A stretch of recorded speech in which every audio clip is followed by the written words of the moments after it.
প্রিয় শিক্ষার্থীরা, তোমরা কেমন আছো? আশা করি ভালো আছো। পবিত্র ম্যাথ হাবের পক্ষ থেকে সকলকে স্বাগত জানাইতেছি।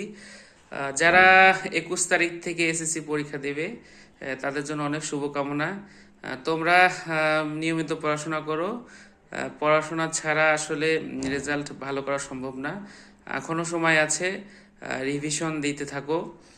এতদিন যা পড়েছো, এখন তোমাদের উচিত হবে যে তোমরা যে পড়াগুলো পড়েছো সেগুলো রিভিশনের উপর রাখা। আর টেনশন নিয়ে কোনো লাভ নাই, কোনো টেনশন করবা না। টেনশন ফ্রিভাবে পড়াশোনা চালিয়ে যাও। আর হচ্ছে যত টেনশন করবে, তত পরীক্ষা নিয়ে যত টেনশন করবে আর কি, তোমাদের পড়াশোনা থেকে তোমরা তত পিছিয়ে যাবে। আসলে মাথায় শুধু একটা সেট আপ করে রাখো যে আমার পরীক্ষা ভালো হবে আর আমি ভালোভাবে লিখতে পারবো। তাহলেই সব কিছু সম্ভব। মনের মধ্যে একটা কনফিডেন্স নিয়ে আসো, যে কনফিডেন্সের মাধ্যমেই তোমরা অনেক দূর এগিয়ে যাবে। আর কোনো টেনশন নাই, টেনশন নিয়ে মানে টেনশন রাখাই যাবে না। জাস্ট যা পড়েছো, এখন শুধু তোমাদের কাজ রিভিশন দেওয়া।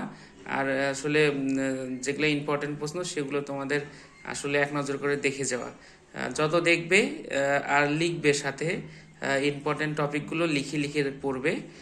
যদি লিখে পড়ো তাহলে হবে কি, তোমার জিনিসটা খুব সুন্দর মনে থাকবে। অর্থাৎ তুমি একটা পড়তেছো একটা টপিক, সেখানকার ইম্পর্টেন্ট যে কিওয়ার্ডগুলো আছে সেগুলো তুমি মনে রাখবে, সেগুলো তুমি লিখে রাখবে খাতায়। খাতায় একটু করে লিখবে, লিখে তাহলে সেই জিনিসটা মনে থাকবে। তো টেনশন বাদে পড়াশোনা করো। আর তোমাদের সকলের জন্য শুভকামনা।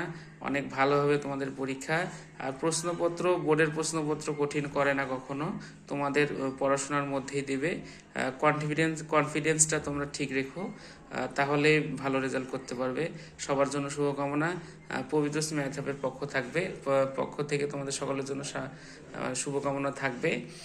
আর একটা কথা, আমার চ্যানেলে যারা এখনো সাবস্ক্রাইব করো নাই তারা দ্রুত সাবস্ক্রাইব করে দিবে। আর 50,000 ভিউ ক্রস করতে আর অল্প কিছু লাগে, তোমরা অবশ্যই সহযোগিতা করবে। আর তোমাদের জন্য নতুন নতুন ভিডিও আসবে, গণিতের আরও সাজেশন ভিত্তিক ভিডিওগুলো। তো ভালো থাকবে, সুস্থ থাকবে, সবার জন্য শুভকামনা।